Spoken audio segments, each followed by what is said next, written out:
الحمد لله رب العالمين والعاقبة للمتقين والصلاة والسلام على سيد المرسلين وعلى آله وصحبه أجمعين.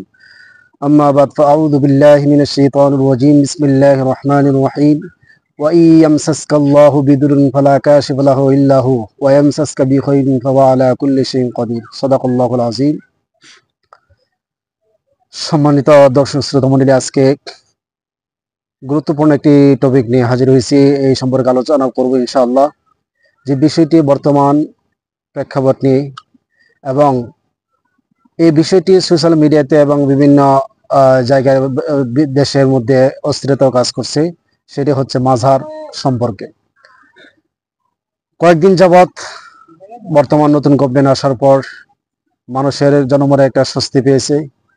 এই সুযোগে অনেক মানুষের ভিতরে লালিত স্বপ্ন হচ্ছে বাংলাদেশের প্রচুর মাজার রয়েছে, মাজার কেন্দ্রিক অনেক মানুষ, মুসলমানরা তারা ইবাদত বন্দেগী ধর্মীয় আবেগ অনুভূতির সাথে সম্পৃক্ত রয়েছে। যারা এই মাজারগুলি করেছে তারা কিন্তু ধর্মীয় আবেগ, ভাবাবেগ, অনুভূতির মাধ্যমে করেছে এবং দ্বীন ইসলামের মহৎ কাজকে সামনে রেখে তারা এই কাজ করেছে। পক্ষান্তরে এগুলো কি ইসলাম সমর্থন করে, সাপোর্ট করে? ইসলাম নিষেধ করে যে কোনো মানুষের কবরকে উঁচা না করা, পাকা না করা, চুনকাম না করা। এটা হচ্ছে ইসলামের শরিয়াতের নিয়ম। কিন্তু আমাদের দেশের অনেক মানুষ ইসলামের অনুভূতি নিয়ে, ইসলামের ভাবাবেগ নিয়ে, এই ধরনের মানুষের আল্লাহওয়ালা লোক বা দিনদার লোক, পীর মাশায়েখ, তাদের এখানে উফাত হলে তারা মারা গেলে তখন তাদের কবরস্থ থেকে তারা বিভিন্ন গম্বুজ করে, তারপরে মিনার করে, বিশাল সজ্জিত করে তারা মাজার বানায়। এটা মাজার মানে কবরস্থ করা হয়, অর্থাৎ আরবি শব্দ হচ্ছে কবর। মাজারের শব্দটা কবরকে আল্লাহ রাসূল সাল্লাল্লাহু আলাইহি ওয়াসাল্লাম বলেছেন যে মুমিনের জন্য, কোন মুমিনের জন্য কবরটা হবে একটি জান্নাতের বাগান, আবার কোন মুমিনের জন্য কবর হবে জাহান্নামের গর্ত। সে বিষয়ে বাগান আরবি শব্দ হচ্ছে মাজার, রোজা। রোজা, এই শব্দ রোজাটা অনেকে বিভিন্ন ওলিয়াদের কবরকে রোজা বলে এবং মাজারও বলে। এই যে মাজার হচ্ছে যেখানে জিয়ারত করা হয় বা যে কবর কাছে জিয়ারত করা হয় সেটাকে মাজার বলা হয়। কিন্তু মাজার আমাদের দেশে এমন একটা শব্দ প্রচলিত হয়েছে যেখানে উরুস করা হয়, যেখানে গান বাজনা করা হয়, যেখানে প্রতি সাপ্তাহিক বিভিন্ন ধরনের আপনার কাওয়ালি গাওয়া হয়, নারী পুরুষ অবাধে আয়সা নাচানাচি করা হয়। এই অনুষ্ঠান যদি না হয় তখন সেখানে আমরা মাজার বলি না। আমাদের দেশের অবস্থা রয়েছে এরকম। একটা সময় আসবে যে সময়টা মানুষ দিনের নামে বদ্দিন কাজগুলি করবে, যেটা আমাদের বাংলাদেশে হচ্ছে। আমাদের বাংলাদেশে এত মাজার কেন্দ্রিক তারা আবাদত বন্দী করতেছে, যে আবাদত বন্দীগুলি শিরিক যুক্ত, যে মাজার কেন্দ্রিক আবাদত শরিয়া সিস্টেম যে চালু হচ্ছে, এটা সম্পূর্ণ শিরিক বিদআত যুক্ত। এ থেকে আমাদেরকে পরিত্রাণ পেতে হবে, এ থেকে আমাদেরকে মুক্ত থাকতে হবে। কারণ শিরিক যুক্ত আমল কখনোই গ্রহণযোগ্য হবে না, গ্রান্টেড হবে না। আল্লাহ তাআলা কখনোই এই আমল গ্রহণ করবে না। যেমন টাকা হলো জাল টাকা, সরকার যদি কারো কাছে ধরা পড়ে তখন সেটাকে তাকে জেলখানার ভিতরে পড়ে এবং তাকে অ্যারেস্ট করে। তদ্রুপ ভাবে এই আমল যদি জাল হয়, এই আমলে যদি শিরিক মিশ্রিত হয়, সে আমল কখনোই গ্রহণযোগ্য হবে না। লাইন আশরাকতা লায়াহবাতান্না আমালুকা ওয়া লাতাকুনান্না মিনাল খাসিরিন। যদি শিরক যুক্ত আমল হয়, সেটা এই আমল আমাদের নেক আমলকে বরকত করে দেবে এবং আমরা ক্ষতিগ্রস্ত হব। এই জন্য আমাদেরকে শিরিক মুক্ত আমল হতে হবে। আর এদেশের সবচেয়ে শিরিকের আড্ডাখানা, বেদাতের আড্ডাখানা হচ্ছে মাজার কেন্দ্রিক যে আমাদের ধর্মীয় ভাবাবেগ, ধর্মীয় অনুভূতি অথবা ধর্মীয় অনুষ্ঠান যে চলছে বাংলাদেশে, সবগুলোই বেশিরভাগ মাজার কেন্দ্রিক শিরিকের অবস্থা তৈরি হচ্ছে। এই জন্য এদেশে হাজার হাজার হক্কানি ওলামায়ে কেরাম এবং পীর মাশায়েখ এবং 360 আউলিয়া তারা এদেশে এসেছে, তাদের মাধ্যমে ইসলাম এসেছে ঠিক, কিন্তু তারা কিন্তু এই কথা বলে যাননি আমি মারা গেলে, আমার উফাত হলে তখন তোমরা আমার কবর বানিয়ে ব্যবসা বাণিজ্য করবা, গাঁজা টানবা, সাপ্তাহিক উরুস করবা, নারী পুরুষ অবাধে বসে কাওয়ালি গাইবা, তারপরে ঢোল কারা বাজাইবা। এগুলো কিন্তু ইসলাম কখনো সমর্থন করে না।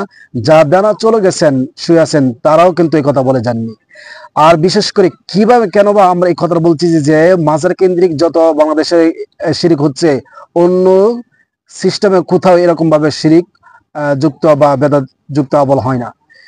আমাদের দেশে যত শিরিক যুক্ত এবং বেদাত যুক্ত আমল হচ্ছে সব কটাই বেশিরভাগ এই মাজার কেন্দ্রিক। কেন হচ্ছে এই মাজারের ভিতরে, মাজারে গিয়া আমাদের দেশে মানুষরা সেখানে আকাঙ্ক্ষা করে, কামনা করে এবং তাদের দুরবস্থা, তাদের ক্ষতি এবং তাদের ভবিষ্যৎ নিয়াতে সেখানে তারা এই মাজারের কাছে পেশ করে, কামনা করে, কল্যাণ কামনা করে তার কাছ থেকে। এমনকি তাদের আকীদা বিশ্বাস এমন হয় যে বাবা আমাকে সন্তান দিয়েছে, বাবার মাধ্যমে আমার চাকরি পেয়েছি, বাবা আমাকে এই হাত থেকে উদ্ধার করবে এবং তার কাছে নজরা পেশ করে, তার কাছে চাই সাধনা করে। কিন্তু এই যে চাওয়া, এটা সরাসরি আল্লাহর সাথে শিরিক করা হয়। কারণ আল্লাহ তাআলা বলছেন যে নবী কুল্লা আমলিকু লিনাফসি নাফআ ওয়ালা দাররা ইল্লা মা শা আল্লাহ, নবী আপনি বলুন আমি আমার ভালো মন্দ মঙ্গল কোনো কিছু করতে পারি না, আল্লাহ যা চান। তাহলে আল্লাহ রাসূল সাল্লাল্লাহু আলাইহি ওয়াসাল্লামকে কথা বললেন, সেই জায়গায় আমরা কিভাবে একজন আল্লাহর বান্দা তিনি চলে গেছেন, তিনি চলে যাওয়ার পর তো আর কোনো তার আমল আর কাউন্ট হবে না, তার আমল অর্থাৎ সওয়াবের যে পথ সেটা রুদ্ধ হয়ে যায়। আল্লাহ রাসূল সাল্লাল্লাহু আলাইহি ওয়াসাল্লাম বলেছেন, হযরত আবু হুরায়রা রাদিয়াল্লাহু আনহু বর্ণিত, আল্লাহ রাসূল সাল্লাল্লাহু আলাইহি ওয়াসাল্লাম বলেছেন মানুষ যখন মৃত্যুবরণ করে তখন তার সওয়াবের যে অর্জিত যে পথ সেটা রুদ্ধ হয়ে যায়, বন্ধ হয়ে যায়।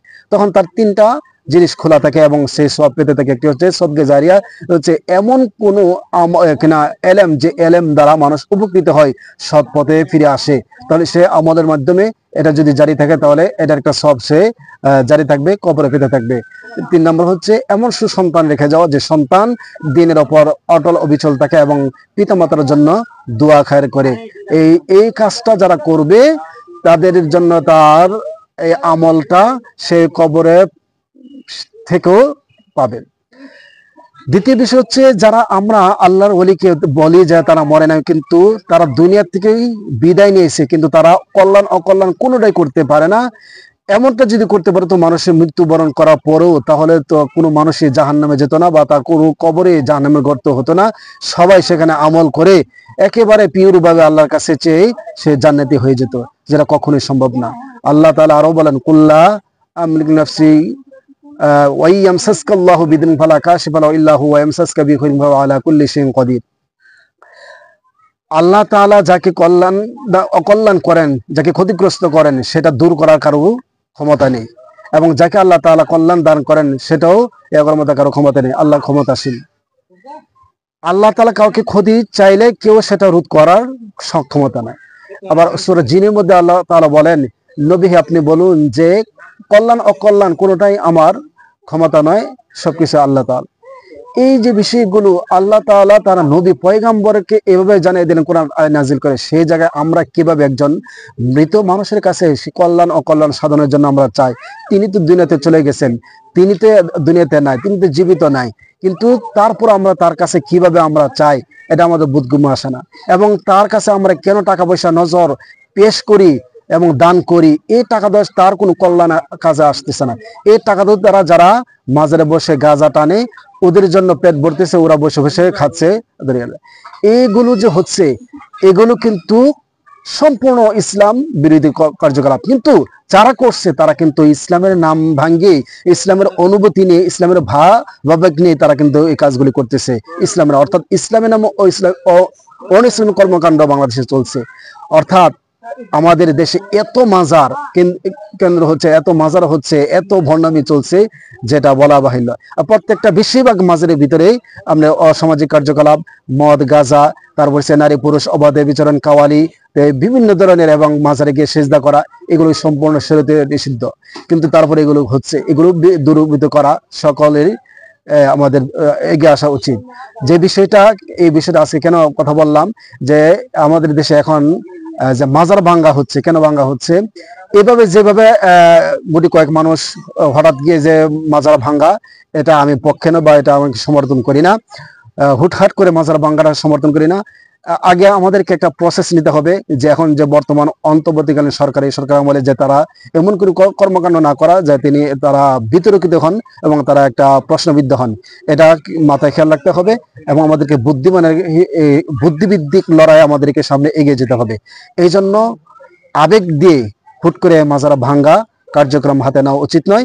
আগে আমাদেরকে মাজার কেন্দ্রিক যে যারা খাদেম আছে, যে এলাকাবাসী আছে, মাজার আশপাশের মানুষগুলো আছে, তাদের কাছে শান্তির বার্তা পৌঁছে দেওয়া, হকের বার্তা পৌঁছে দেওয়া, এবং এগুলো যে কার্যকলাপ খারাপ এবং এগুলো যে ইসলাম বিরোধী কার্যকলাপ, এগুলো তাদেরকে সামনে উপস্থাপন করা, এবং এলাকাবাসীদেরকে এটা যে অনিসলামী কর্মকাণ্ড সেটা তাদেরকে বুঝ দান করা, এবং পর্যায়ক্রমে আস্তে আস্তে আমাদেরকে আইনি প্রক্রিয়ায় এবং প্রশাসন দিয়ে এগুলো এই অসামাজিক কার্যকলাপগুলো, নিষিদ্ধ কার্যকলাপগুলো, মদ গান গাঁজা এগুলো নিষিদ্ধ করা দরকার। এবং প্রয়োজনে যে জায়গায় এমনও জায়গা আছে কোনো মানুষ সারা জীবন গাঁজা টানছে, নামাজ পড়ে না, রোজা রাখে না, এই মানুষটা মনে গেছে লাল কাপড় পরছে, তার মাজার বানিয়ে ফেলছে, আবার এখানে গিয়ে সিজদা করতেছে, এখানে গাঁজা টানতেছে।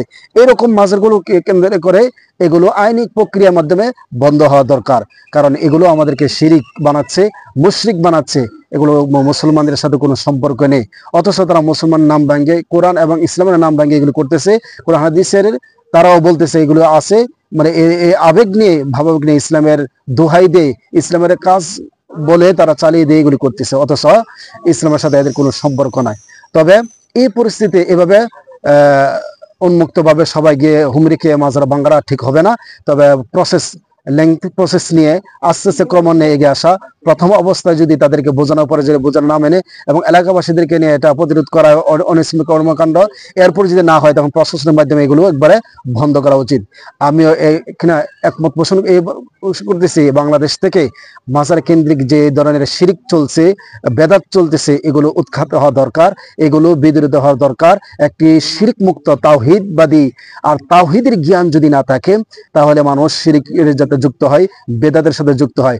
পিওর তাওহীদ মুক্ত এলেম মানুষের জানা জরুরি, এই এলেম মানুষের কাছে পৌঁছে দেওয়া দরকার, এই জ্ঞান মানুষের কাছে পৌঁছে দেওয়া দরকার। এই জ্ঞান ভিতরে যখন চলে আসবে আস্তে আস্তে পরিবর্তন হবে। যেমন শাহপরান মাজার, তারা বলছে যে আর গান বাজনা করবে না, ঠিক তদ্রুপভাবে আমাদেরকে বিভিন্ন মাজারগুলো কেন্দ্রিক আমাদেরকে একদল বিদগ্ধ আলেম বা পণ্ডিত এরকম মানুষগুলো তাদের কাছে সুন্দরভাবে শান্তির বার্তা পৌঁছে দেওয়া দরকার। তারপরে আস্তে আস্তে যদি পরিবর্তন না হয় তাহলে প্রশাসনের মাধ্যমে তাদের বিরুদ্ধে ব্যবস্থা নেওয়া দরকার। কারণ এইভাবে কিনা বেদাত আর শিরিক প্রকাশ্যভাবে চলতে পারে না। এর মাধ্যমে আস্তে আস্তে মানুষ প্রতিনিয়ত গুমরা হচ্ছে, দিন থেকে খারেজ হয়ে যাচ্ছে, দিন থেকে মানুষ পথভ্রষ্টতার দিকে যাচ্ছে। এই ক্ষেত্রে সকল আলেমরা একমত, এমনকি সুন্নি আলেম যারা আছেন, আহলে সুন্নাত যারা আছেন, তারাও এটা বলতে বাধ্য হবেন যে বাংলাদেশের কিনা মাজার কেন্দ্রিক যে কার্যক্রম চলছে সব বেশিরভাগই এগুলো হচ্ছে শিরকযুক্ত এবং বেদাতযুক্ত। এ থেকে আমাদেরকে মুক্ত সমাজ গঠন করার এবং আমাদেরকে প্রকৃত মুসলমান হিসেবে নিজেকে উপস্থাপন করার, প্রতিষ্ঠিত করার তৌফিক দান করুক। তাওহীদবাদী হিসেবে, একনিষ্ঠভাবে সচ্চা মুসলমান হিসেবে, বেদাত মুক্ত এবং কুসংস্কার মুক্ত এবং শিরক মুক্ত জীবন গড়ার তৌফিক দান করুক। আমিন। ওয়া আখিরু দাওয়ানা আলহামদুলিল্লাহি রাব্বিল আলামিন ওয়া মা আলাইনা ইল্লাল বালাগ। আসসালামু আলাইকুম ওয়া রাহমাতুল্লাহ।